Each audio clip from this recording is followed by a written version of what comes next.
네, 오늘은 우리 해피데이 이어서 저희가 좀 특별한 순서들을 준비를 해서 이렇게 공연을 해봤습니다. 더 체어, 결국은 뭐였어요? 그 체어 의자가 죄였죠. 어떻게 보셨는지 모르겠어요. 저는 이걸 처음 보면서 그런 생각이 처음에 딱 들더라고요. 죄, 참 징글징글하다. 한번 붙으면 안 떨어지는 거죠. 좀처럼 떨어지지 않습니다. 사실 오늘 이 드라마는 굉장히 경쾌하고 또 코믹하게 이렇게 표현을 하고 묘사를 했지만 사실 죄는 참 무섭죠. 왜냐하면 우리 힘으로 해결할 수가 없기 때문이에요. 제가 아까 보니까 돈 나올 때 제일 좋아하시더라고요. 재벌 2세 아주 인기가 최고였습니다만은 죄 돈으로 해결할 수 있나요? 재벌 2세가 도와줄 수 있나요? 안 된다는 거죠. 사실 어떤 힘으로도 돈으로도 또 누구도 사실 이 죄의 문제를 해결해 주지를 못합니다. 특별한 사람만 또 죄를 짓는 거냐, 아주 못된 사람만 죄를 짓는 거냐, 또 그것도 아니에요. 그냥 알게 모르게 우리가 죄를 짓습니다. 평범한 회사원도 실수로라도 죄를 지을 때도 있더라 하는 거죠. 또 가끔 보면 경고를 분명히 했는데도 아주 무시하면서 죄를 짓기도 합니다. 그래서 보면 죄 없는 사람이 없어요. 성경은 분명히 말씀하죠. 로마서 6장에 3장에 보면 모든 사람이 죄를 범하였음에 하나님의 영광에 이르지 못하더니라고 말합니다. 솔직히 고백합니다마는 저도 죄인입니다. 무슨 죄를 지었냐고요? 말할 수 없습니다. 하지만 지금까지 살면서 참 셀 수 없이 많은 죄를 지었죠. 언제부터 그렇게 죄를 지었냐? 태어날 때부터, 태어나면서부터, 아니 더 정확하게는 엄마 뱃속에서부터 저는 죄인이었습니다. 그렇다면 여러분에게 묻겠습니다. 여러분은 좀 다르십니까? 아마 나는 죄 없다고, 나는 다르다고 라고 말할 수 있는 분이 과연 여기 계실까? 누가 있을까? 하는 그런 생각이 듭니다. 그런데 여러분, 진짜 죄가 무서운 건 뭐냐면 죄는 반드시 대가를 치러야 한다라고 하는 거죠. 그것을 실수로 지은 죄든 아니면 의도적으로 지은 죄든 큰 죄든 작은 죄든 죄를 지으면 우리가 사회적으로도 지탄을 받거나 또는 벌금을 내거나 또 그 죄가 중하면 감옥에 가기도 합니다. 그러니까 죄는 반드시 대가를 치르는 거죠. 근데 이것으로 끝이 아니라 하나님 앞에서도 우리가 그 죄에 대한 심판을 받는데 그 죄에 대한 궁극적인 대가가 뭐냐면 성경에 죽음이라고 말을 하고 있죠. 로마서 6장 3절에 보면 죄의 싹, 죄의 대가는 뭐래요? 사망이다라고 말합니다. 그래서 사람이 죽는 데는 정말 다양한 원인과 이유가 있잖아요. 노화, 늙어서 돌아가시는 분도 많고 또 질병으로 돌아가시는 분, 또 불의의 이런 사고로 돌아가시는 분이 있어요. 사람이 죽는 데는 많은 이유와 원인이 있지만 그러나 사람이 죽게 된 이유가 뭐냐? 왜 사람은 죽어야 하느냐? 왜 죽을 수밖에 없는 존재가 되었느냐라고 묻는다면 근본적인 그런 원인은 성경은 죄 때문이라고 말을 하고 있는 거예요. 그래서 요즘 과학이 발달을 하고 의술이 발달을 해서 평균 수명이 여러분 정말 90세, 100세 우리가 지금 되고 있습니다만은 결국 모든 인간은 이 죄 때문에 죽습니다. 죽음에는 예외가 없죠. 히브리서 9장 27절 말씀에 보면 한 번 죽는 것은 사람에게 정해진 것이다. 그리고 그 후에는 심판이 있다라고 성경은 분명히 말씀합니다. 그렇습니다. 다 죽습니다. 죽는 데는 순서도 없습니다. 나이도 상관없습니다. 오늘 아까 우리가 영상으로 성경 봉독을 이렇게 같이 보셨는데 오늘 누가복음 7장에 있는 이 이야기 속에도 보면은 한 젊은 청년이 죽습니다. 무슨 이유로 죽었는지는 나와 있지 않지만 분명한 것은 젊은 나이에도 불구하고 죽었다라고 하는 거죠. 근데 설상가상으로 이 청년의 어머니는 과부였습니다. 그리고 자식도 이 아들 하나밖에 없었습니다. 그러니까 언제인지 몰라도 남편과 사별을 했고 그렇게 남편 먼저 보내면서 이미 이 여인은 충분히 고통스러울 만큼 아픔을 겪었던 사람이죠. 정말 외로움이 무엇인지, 그리고 혼자 산다는 것이 어떤 것인지, 그리고 당시 과부로 산다는 것은 정말 그 당시에는 1세기 이 시대에는 가장 사회적 약자였어요. 생계의 어떤 매일매일의 끼니를 걱정해야 되는 그런 일들을 수없이 많이 겪었을 겁니다. 과부라는 것 때문에 때로는 수치도 당하고 소외감도 충분히 경험을 했을 겁니다. 그러니까 너무 이것만으로도 힘든 일인 거죠. 여러분, 그때나 지금이나 그때나 여인의 몸으로 혼자 아이를 키운다는 것이 결코 쉬운 일은 아니지 않겠습니까? 그 힘든 일들을 이 여인은 감당을 해야만 했던 거죠. 그래도 최선을 다해서 살아야 될 이유와 희망은 있었습니다. 그것은 바로 자식, 아들 때문이었죠. 이 여인은 정말 그 아들 독자만을 바라보면서 살았을 겁니다. 그리고 이 아들 때문에 그나마 세상 사람들로부터 덜 수모를 당하고 멸시를 당했을 것입니다. 그리고 그 고통스러운 순간도 이 아들 때문에 견뎌낼 수 있었던 거죠. 아들이 이 여인에게는 소망이었고 힘이었습니다. 그런데 그 아들이 어떻게 됐다고요? 죽은 거예요. 그 아들이 죽었습니다. 이 아들의 죽음은 이 여인에게 있어서 더 이상 살아야 될 이유와 의미를 잃어버리게 하는 사건이었습니다. 절망 그 자체였습니다. 남편을 먼저 보내고 자식까지 보내야 되는 이 여인의 고통을 어떤 말로 다 표현할 수가 있겠으며 누가 다 이해할 수가 있겠어요? 저는 군에서 좀 오랫동안 군목으로 있었던 거 우리 성도들은 이미 다 아실 거고, 오늘 처음 오신 분들은 제가 군목으로 오래 있었습니다. 그러다 보니까 군에서 참 이 젊은 이 청년들, 병사들의 이 죽음을 목격해야만 하는 일들이 가끔 있었어요. 설교를 준비하면서 옛날 일이 하나 생각이 났어요. 제가 강원도 철원 3사단 그 유명한 백골부대에서 근무를 할 때 12월 달이었어요. 우리 군인들은 12월 되면 혹한기 훈련이라고 하는 것을 합니다. 혹한기 훈련을 다 마치고 복귀하는 그런 길이었습니다. 군용 트럭이라고 여러분 아시죠? 60 트럭이라고, 그 트럭에 병사들을 뒤에 잔뜩 싣고 복귀하던 차량이었는데요, 가파른 언덕길을 내려가고 있었어요. 근데 12월이다 보니까 도로가 얼어 있었던 거죠. 그걸 모르고 지나가다가 결국은 미끄러지면서 이 군용 트럭이 길가에 세워져 있던 전봇대를 들이박았습니다. 콘크리트 전봇대였음에도 불구하고 얼마나 세게 박았든지 그 전봇대가 부러졌어요. 이렇게 부러지면서 그대로 차량을 덮쳤습니다. 그래서 그 차에 뒤에 타고 있던 많은 우리 병사들이 다치고 그 중에 한 명은 그 자리에서 즉사하고 말았어요. 정말 끔찍한 사고죠. 부대에서 이런 일이 있을 때 군종 목사들이 해야 할 일은 뭐냐면 그 부모님들, 유족들을 찾아가서 위로하고 그 모든 장례 절차들을 집례를 하면 진행을 해야 하는 그런 일이었습니다. 저는 목사기 때문에 장례식을 참 많이 이제 가게 되고 예배를 인도를 해야 합니다. 참 모든 장례가 다 그렇죠. 다 힘들고 가슴 아프지 않은 그런 장례는 없어요. 모든 장례가 죽음이 다 슬프지 않습니까? 그런데 그 많은 장례들 중에서도 가장 힘든 그런 장례가 있어요. 어떤 장례겠습니까? 자식 먼저 떠나 보내고 치러야 되는 그런 장례. 그 부모님들 앞에서 장례를 진행을 해야 할 때, 그 부모님의 슬픔을 지켜보면서 장례를 진행을 해야 될 때, 그때는 정말 가장 힘든 슬픈 그런 장례입니다. 사실 어떤 말로 위로가 되겠어요?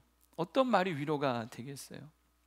젊은 아들이, 건강하던 아들이 군에서 갑작스런 이런 사고로 죽었다는 이 현실을 그냥 받아들일 수 있는 부모가 누가 있겠습니까?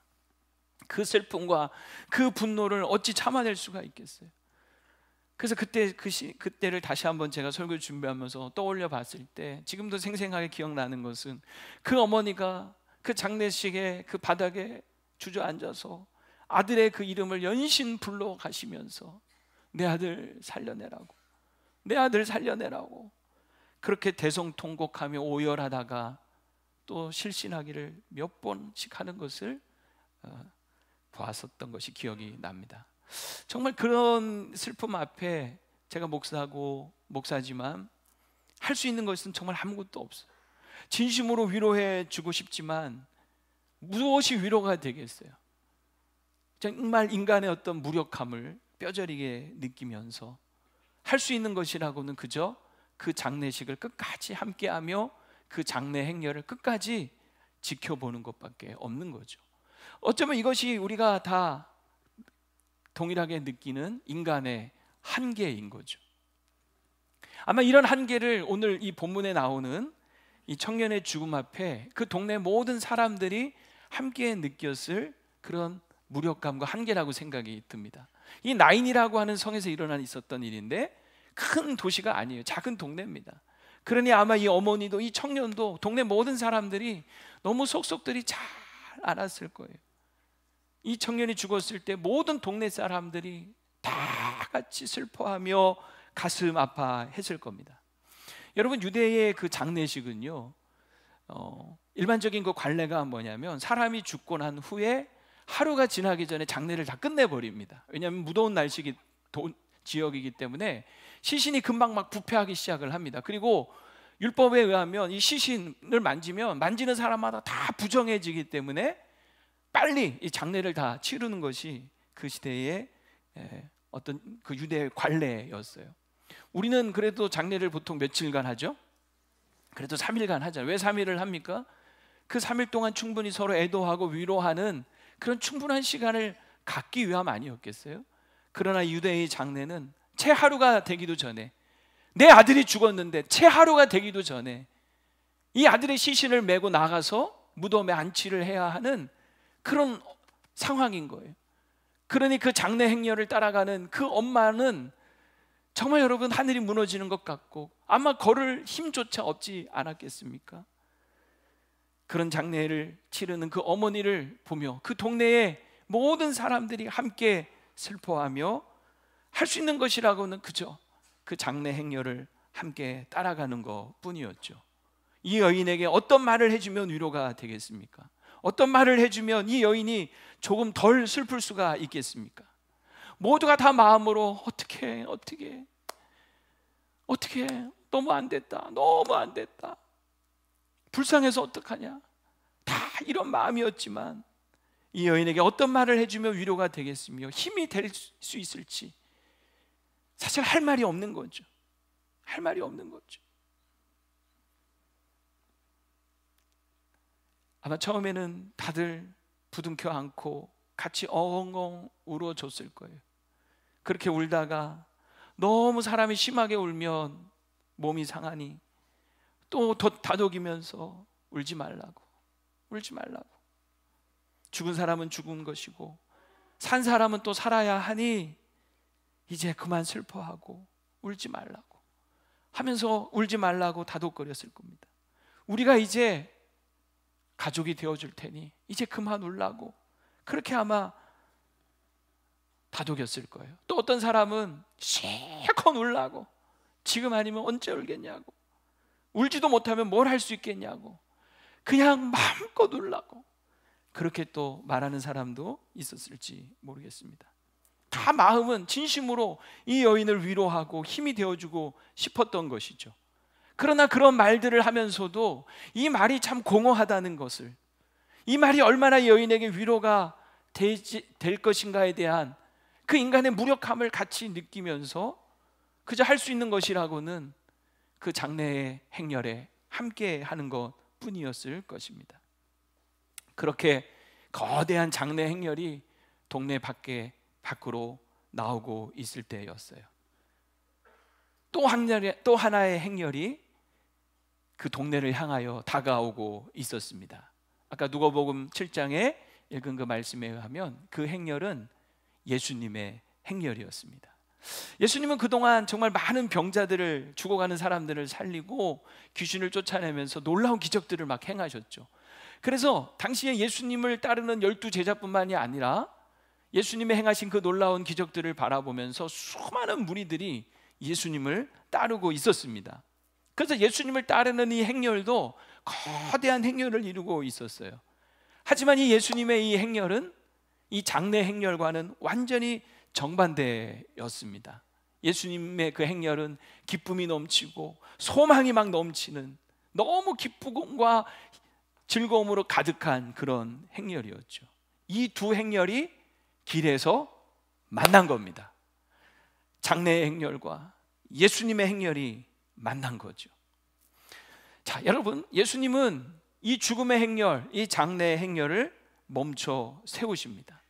그리고 슬퍼하고 있는 그 여인을 주목하시고 예수님도 함께 슬퍼하시며 그 여인에게 다가와서 울지 말라 라고 말씀을 하십니다. 그리고 이 청년이 누워있는 관에 손을 대시고 그 청년을 향하여 말씀하십니다. 내가 내게 말하노니 일어나라. 내가 내게 말하노니 일어나라. 그랬더니 놀라운 일이 일어납니다. 정말 그 죽은 청년이 관을 열고 나온 거예요. 살아난 것이죠. 그리고 이 청년이 앉아서 사람들과 말을 하기 시작을 하는 겁니다. 여러분, 죽었던 청년이 다시 살아난 겁니다. 이것이 바로 오늘 성경의 이야기예요.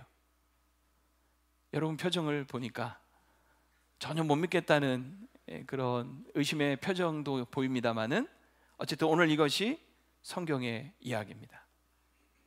여러분, 갑자기 상황이 바뀌어버렸습니다. 방금 전까지만 해도 죽음과 슬픔과 절망의 현장이었던 이 장래 행렬이 이 살아난 청년으로 인하여서 기쁨과 소망으로 바뀌어버리게 됩니다. 모든 사람이 이 청년의 죽음 앞에, 이 여인의 슬픔 앞에 어떠한 말로도 위로할 수 없는 그 무력함과 인간의 한계를 느끼며 그저 그 장래 행렬을 따르고만 있었는데, 도대체 예수님은 어떤 분이시길래 그 장래의 죽음의 행렬을 멈추게 하시고 그 죽은 청년을 살려낸단 말인가? 도대체 예수님은 어떤 분이시길래 이 절망을 기쁨으로, 소망으로, 이 슬픔을 기쁨으로 바꾸실 수 있단 말인가? 여러분, 그 예수님이 궁금하지 않으십니까?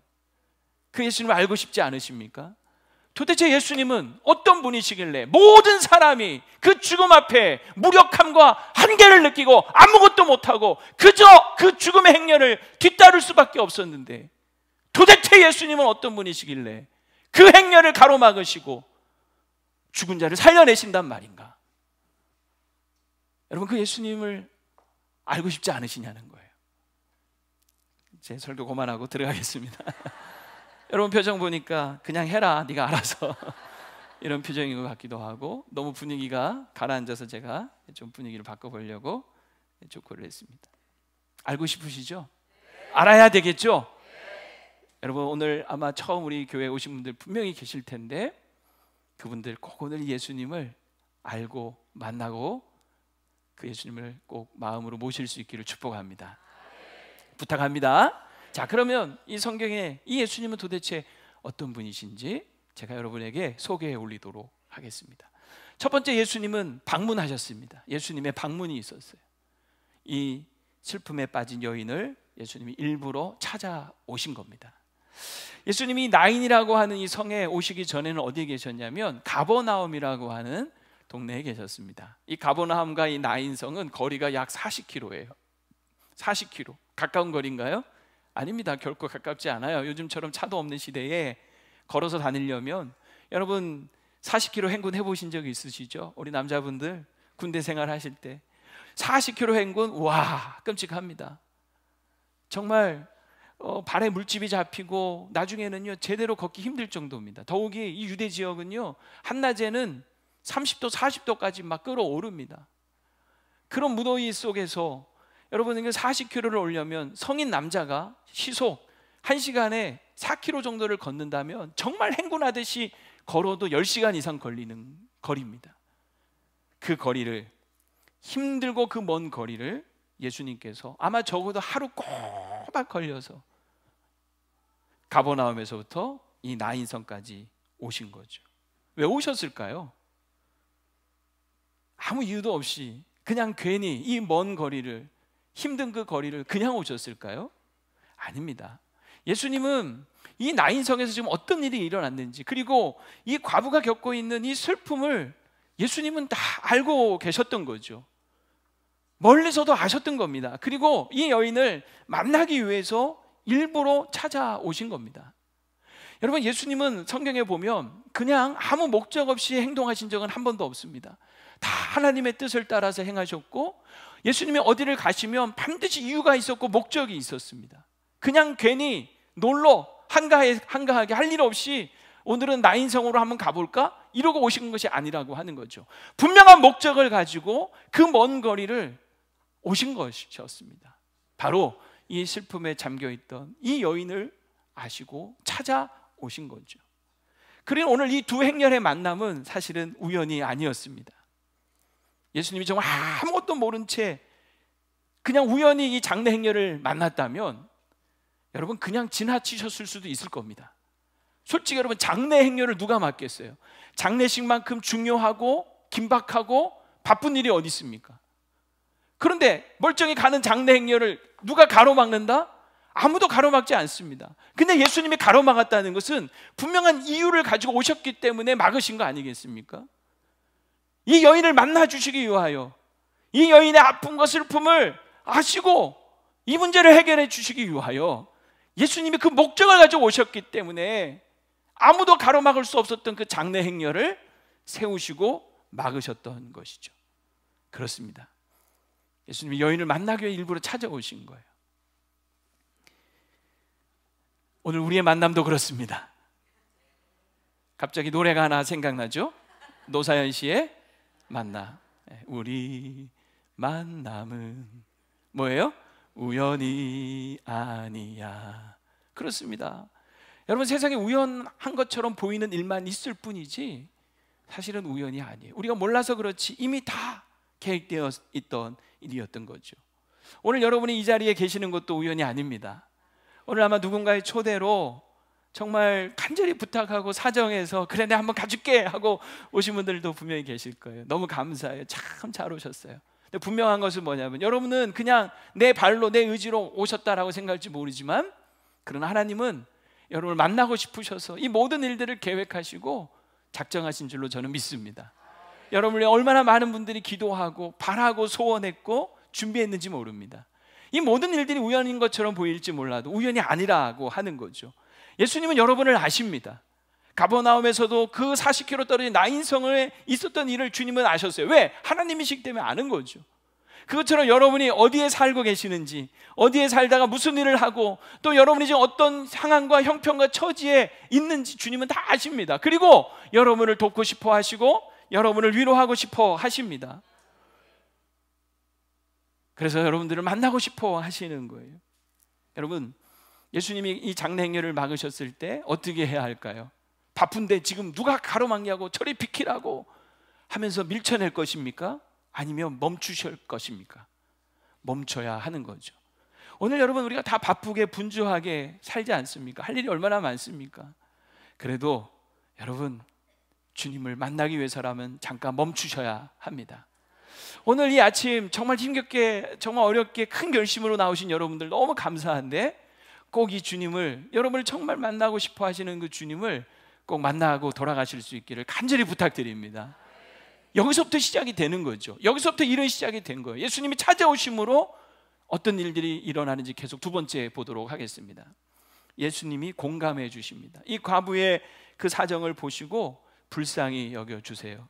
13절 말씀인데요, 우리 같이 한번 읽어볼까요? 시작. 주께서 과부를 보시고 불쌍히 여기사 울지 말라. 제가 일부러 번호를 좀 한번 매겨봤습니다. 하나하나가 다 의미가 있기 때문이에요. 예수님이 먼저 보셨습니다. 이 보셨다는 말은 그저 눈으로 시력이 있으니까 봤다, 그런 의미가 아닙니다. 이 여인의 그 모든 상황과 사정을 속속들이 헤아려 주셨다 하는 그런 의미입니다.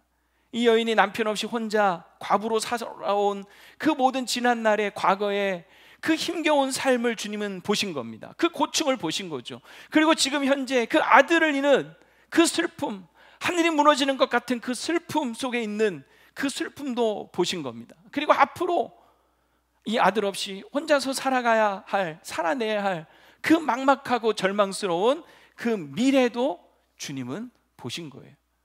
주님은 우리를 보실 때 그저 겉모습만 보지 않으십니다. 우리가 어떻게 생겼는지, 어떤 옷을 입고 있는지, 우리가 어떤 직업을 갖고 있는지 그런 것만 보지 않으세요. 주님은 우리를 속속들이 다 보십니다. 우리의 과거도 아시고 우리 현재 여러분의 상황도 아시고 앞으로 여러분의 미래까지도 주님은 다 보시는 거죠. 그리고 이 주님은 그 여인을 보면서 두 번째, 불쌍히 여기세요. 그렇지 않습니까? 이 여인만큼 불쌍한 여인이 지금 어디 있습니까? 근데 이 불쌍히 여겼다는 이 말은 단순히 동정했다라는 그런 의미가 아니라 이 헬라어 원어를 보면요, 창자가 끊어지는 것 같은 아픔을 느꼈다 하는 말이에요. 여러분, 지금 이 창자가 끊어지는 것 같은 아픔을 누가 느끼고 있습니까? 이 여인이 느끼고 있는 거죠. 아들을 잃은 이 어미의 그 마음은 정말 창자가 끊어지는 것 같지 않았겠어요? 근데 우리 주님이 동일하게 그 창자가 끊어지는 것 같은 아픔을 느끼며 이 여인을 불쌍히 여기셨다라고 하는 거예요. 그리고 뭐라고 하십니까? 울지 말라라고 말씀하세요. 사실 이 울지 말라는 말은 이미 동네 사람들도 다 했던 말 아니겠습니까? 울지 마, 우리가 너와 이제 가족이 되어줄게 하면서 그렇게 아까 다독이면서 산 사람은 살아야지 하면서 다독이면서 해줬던 그런 말 아니겠습니까? 그런데 주님이 여인에게 하셨던 이 울지 말라 하는 이 말은 분명히 다른 말이었어요. 지금까지 사람들이 해줬던 울지 말라는 그 말과는 다른 말이죠. 그저 공허한 위로, 그냥 따뜻한 위로의 그 말 한마디가 아니었습니다. 주님이 울지 말라고 하는 이 말씀은 분명 다른 말씀이었습니다. 왜 다른 말씀이냐? 예수님에게는 이 아들을 살릴 계획과 의도가 있었고, 그리고 그 아들을 살릴 능력이 있었기 때문입니다. 우리도 누군가에게는 위로할 수 있어요. 하지만 우리는 무력감을 느끼잖아요. 그게 우리의 한계라는 걸 너무 잘 알잖아요. 그러나 우리 주님이 울지 말라라고 말씀하실 때는 그냥 그러한 공허한 말이 아니었던 거죠. 내가 너의 그 아픔을 책임져 줄게 하는 그런 강력한 힘이 있는 말씀이었던 것입니다. 왜냐하면 예수님에게는 충분히 그 모든 문제를 해결하실 수 있는 그런 의지도 있으시고 능력도 있으시기 때문입니다. 오늘 주님이 여러분을 향하여 말씀하십니다. 울지 말라고. 여러분, 인생 살면서 정말 울고 싶을 때가 얼마나 많습니까? 물론 울고 싶을 때 그냥 그 울음이라고 하는 행위 자체를 하지 말라, 울면 안 돼, 울면 안 돼, 울면 안 돼, 이런 말은 아닌 거죠. 여러분, 솔직히 울고 싶을 때 울어야죠. 힘들 때 울어야죠. 아들이 죽었는데 울어야죠. 어떻게 안 울 수가 있겠어요? 하지만 주님이 울지 말라라고 하는 이 말씀은 내가 너를 위해 죽었고 내가 너를 위해 다시 살았으니 너는 어떠한 경우에도 절망하지 말고 포기하지 말고 좌절하지 말라라고 하는 말씀인 거예요. 이대로 끝이 아니니 끝났다라고 생각하지 말고 소망을 붙들고 살라라고 하는 말씀이에요. 분명히 모든 것이 다 괜찮아질 것이다 라고 하는 주님의 약속의 말씀인 거죠. 그래서 세상 사람들이 그저 하는 말과는 다른 말씀인 거예요. 사람들도 다 울지 말라고 얘기했지만 주님이 울지 말라고 하는 이 말씀은 다른 말씀이었던 거죠. 여러분, 사람의 위로에 만족하지 마시고 이 주님의 위로를 꼭 받으시기를 바랍니다. 여러분, 주님은 지금도 십자가 위에서 두 손을 넓게 벌리시고 여러분을 품기 위하여 손을 벌리고 계십니다. 그 품에 여러분 안기실 수 있기를 바랍니다. 자, 여러분, 예수님께서는 이렇게 울지 말라라고 말만 하신 것이 아니라, 자, 14절 말씀에 보니까 어떻게 하십니까? 네 번째로 가까이 가십니다. 그리고 다섯 번째로 어떻게 하시죠? 그 관에 손을 대십니다. 여러분, 이건 놀라운 행위입니다. 당시 유대인들은요, 이 죽은 자의 시신을 만지거나 그 시신이 들어있는 관을 만지는 것은 부정탄다고 해서 율법에 의하면 금기시했던 그 행동이에요. 그래서 다들 이 관을 맨 사람들 외에는 그 관에 가까이 가고 싶어 하지 않았습니다. 왜냐하면 괜히 가까이 했다가 자신이 부정이 되니까, 부정타니까. 그러나 예수님은 아랑곳하지 않으세요. 그 관에, 그 슬픔의 현장에 가까이 가시고 그 관에 손을 대십니다. 자신이 부정탈 수도 있다는 걸 아셨지만 가까이 가시고 그 관에 손을 대시는 거죠. 이것은 무엇을 의미합니까? 이 관이 상징하는 것이 있죠. 이 관은 죽음이자 고통이자 슬픔이자 분노이자 원망이자 절망 아니겠습니까? 그걸 주님이 손을 대시면서 그 담겨있는 모든 의미를 주님이 대신 가져가시겠다는 의미인 거예요. 사람들은 부정탄다라고 봤을지 모르지만 예수님은 오히려 그 모든 것을 다 자신이 끌어안아 버리시는 거죠. 그래, 나한테 다 옮겨와라, 내가 다 끌어안고 갈게 하는 그런 마음으로 주님은 가까이 가시고 관에 손을 대신 겁니다. 마치 이런 장면과 같다고 생각이 들어요. 이 여인은 지금 어찌 보면 고슴도치처럼 온몸에 막 가시를 세우고 있었을 겁니다. 여러분, 고슴도치라고 하는 동물 아시죠? 그 조그마한 몸뚱아리에 가시가 무려 5,000개에서 7,000개 정도가 있다고 하죠. 이 고슴도치가 가시를 날카롭게 세울 때가 있습니다. 자신을 보호할 때 가시를 세우죠. 근데 여러분, 사람도 보면 고슴도치가 될 때가 있어요. 언제입니까? 상처를 너무 크게 받으면 그 상처를 마치 고슴도치 가시처럼 날카롭게 세우면서 자기를 보호하려고 하는 거죠. 그래서 상처 입은 사람들에게는 가까이 가기가 그렇게 힘든 거예요. 왜? 나도 그 가시에 찔려서 상처받을 수가 있는 거죠. 그래서 사람들은 이런 어려움을 당하거나 상처받은 사람들을 쉽게 가까이 갈 수가 없는 거예요. 근데 예수님은 아랑곳하지 않고 가까이 가시는 거예요. 그 날카롭게 가시를 세우고 있는 그 상처 입은 자들에게 가까이 가셔서 그냥 그대로 끌어안으십니다. 관에 손을 대시는 것처럼 그 가시 돋친 그 상황을 그대로 다 끌어안아 버리시는 거죠. 그 가시가 예수님을 찌르기 시작을 합니다. 예수님의 온몸을 찌릅니다. 그 몸에 피가 흐릅니다. 그런데도 주님은 더 세게 끌어안으시는 거예요. 그렇게 한참을 위로해 주시고 놓아주셨을 때 이제 예수님이 고슴도치가 되어 있습니다. 무슨 말일까요? 그 가시가 다 예수님에게로 옮겨간 거죠. 그 가시가 다 빠져서 예수님의 온몸에 가시가 박혀 있는 것이죠. 그렇게 예수님은 끌어안으셔서 그 가시 돋친 사람의 마음을 치유하시고 회복하시고 본인이 대신 그 가시를 다 품어버리시는 거예요. 예수님께서는 우리를 위해 십자가에 죽으실 때 양손에 못이 박히고 양발에 못이 박히셨습니다. 그리고 머리에는 무엇을 쓰셨죠? 가시관을 쓰셨죠. 예수님이 못 박혔을 때의 그 못과 그 가시는 어찌보면 우리 안에 있었던 가시, 우리 안에 있었던 가시였던 거죠. 그래서 이사야서 53장 4절에는 이렇게 말합니다. 그러나 그가 찔린 것은 무엇 때문이에요? 우리의 허물 때문이고 그가 상처를 받은 것은 우리의 약함 때문이라고 말하는 거예요. 우리의 가시가 주님을 찌른 거죠. 그가 징계를 받음으로, 그가 우리 대신 징계를 받음으로, 채찍에 맞음으로 우리가 평화를 누리고 우리의 병이 나았도다. 우리의 병이 나았도다 라고 성경은 말씀하고 있는 겁니다. 여러분, 세상 누가 우리의 슬픔을 이처럼 자기 슬픔처럼 창자가 끊어지는 것 같이 슬퍼하며 공감해 줄 수가 있겠습니까? 세상 누가 우리 대신 그 모든 아픔을 대신 짊어질 수가 있겠습니까? 세상은 그런 사람이 없을지라도 우리 주님께서 그렇게 우리의 슬픔을 공감해 주시고 우리에게 진정한 위로와 평화를 주시는 분인 줄로 믿습니다. 주님은 지금도 두 손을 십자가에서 못 박힌 채 이렇게 활짝 펼치고 계세요. 누구든지 다 오라는 거죠. 세상살이 하면서 힘들고 지쳐있고 외롭고 그런 사람들 다 오라는 거죠. 내가 너희를 안아주겠다라고 말씀을 하시는 거 아니겠습니까? 오늘 이 아침 그 주님을 마다하지 마시고 그 주님의 넓은 품 안에 안길 수 있기를 축복합니다. 주님 안에 위로가 있고 소망이 있습니다. 평화가 있습니다. 그런데 주님은 세 번째로 이렇게 그저 같이 슬픔을 공감해 주는 것으로 끝나는 것이 아니라 예수님의 능력이 나타나기 시작합니다. 바로 죽은 자를 살리시는, 생명의 주인으로서 죽은 자를 살리시는 그 능력을 보여주십니다. 14절에 보면은 계속되는 말씀에 보면 청년아 내가 내게 말하노니 어떻게 하라고 하시죠? 일어나라 말씀하십니다. 그러자 죽은 청년이 어떻게 하죠? 살아나는 거예요. 15절 죽었던 자가 일어나 앉고 말도 하거늘. 예수님이 그 살아난 아들을 그 어머니에게 주십니다. 죽은 자가 살아나는 기적이 일어난 거죠.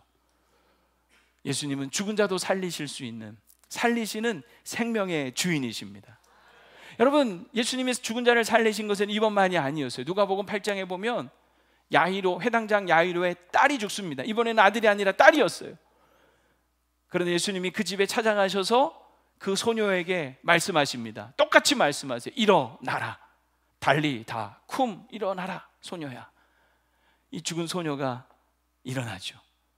요한복음 11장에도 보면은 예수님이 죽었던 나사로, 죽어서 이미 장사되고 나흘이나 지나서 이미 시체가 썩어가고 냄새가 나는 그런 상황에서도 주님은 나사로의 무덤 앞에 서서 무덤 문을 열게 하시고 나사로야 나오라 라고 말씀을 하세요.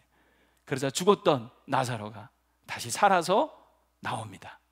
여러분, 예수님은 죽은 자를 살리실 수 있습니다. 저는 믿습니다. 여러분, 그렇다면 한번 물어보고 싶습니다. 지금도 여러분, 예수님은 죽은 자를 살리실 수 있을까요? 우리 성도님들이야 다 아멘 하시죠? 근데 분명히 여러분, 처음 오신 분들도 한번 진지하게 고민해 보시기 바랍니다. 지금도 예수님은 죽은 자를 살리실 수 있을까요? 저는 분명히 믿습니다. 만약 지금 예수님이 이 땅에 계신다면, 이 사당동에 오셨다면, 죽은 자가 있다면 예수님이 충분히 그 죽은 자를 살리실 수 있습니다. 그런데 이건 우스갯소리입니다. 진지하게, 너무 진지하게 듣고 계셔서, 만약에 예수님이 그렇게 이 땅에 계셨다면 장례식장은 망했을 겁니다. 웃자고 한 소리입니다. 그렇지 않겠어요? 죽은 자 다 살리시면 장례식장은 뭐 먹고 삽니까? 참 다행인 건 뭐냐면, 다행인지 예수님은 지금 이 땅에 안 계시죠. 왜 안 계실까요? 2000년 전에 십자가에 죽으셨기 때문에? 아니죠. 예수님은 분명히 죽으셨다가 3일 만에 다시 살아나셨습니다. 그리고 하늘로 올라가셨죠. 하나님 보좌 우편에 앉아 계십니다. 그리고 분명히 다시 오신다라고 약속하셨어요. 그렇다면 이제 고민을 해봐야 돼요. 그러면 예수님이 다시 죽은 자를 살리신다는 것은 어떤 의미가 있느냐?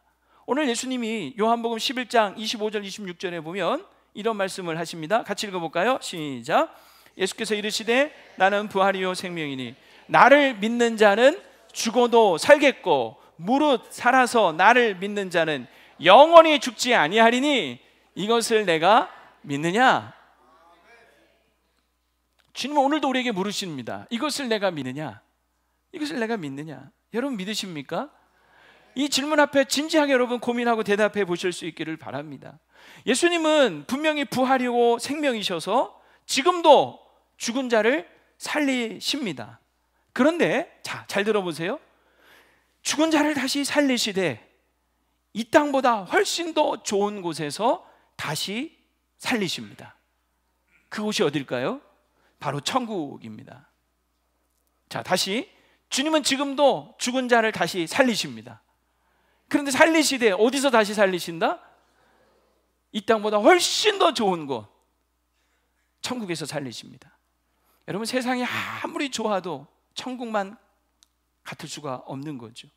그래서 예수님은 다시 살리시되 이 땅에서가 아니라 천국에서 다시 살아나게 하시고, 그리고 그 천국에서 다시 죽지 않고 영원히 살게 하십니다. 그래서 이 땅에서 사는 것보다 훨씬 좋은 거예요. 솔직히 여러분, 이 땅에서 다시 살아나 봐야 또 죽습니다. 그죠? 또 죽습니다. 오늘 이 청년도 살았지만 또 죽었습니다. 야이로의 딸도 주님이 살려주셨지만 언젠가 또 죽었습니다.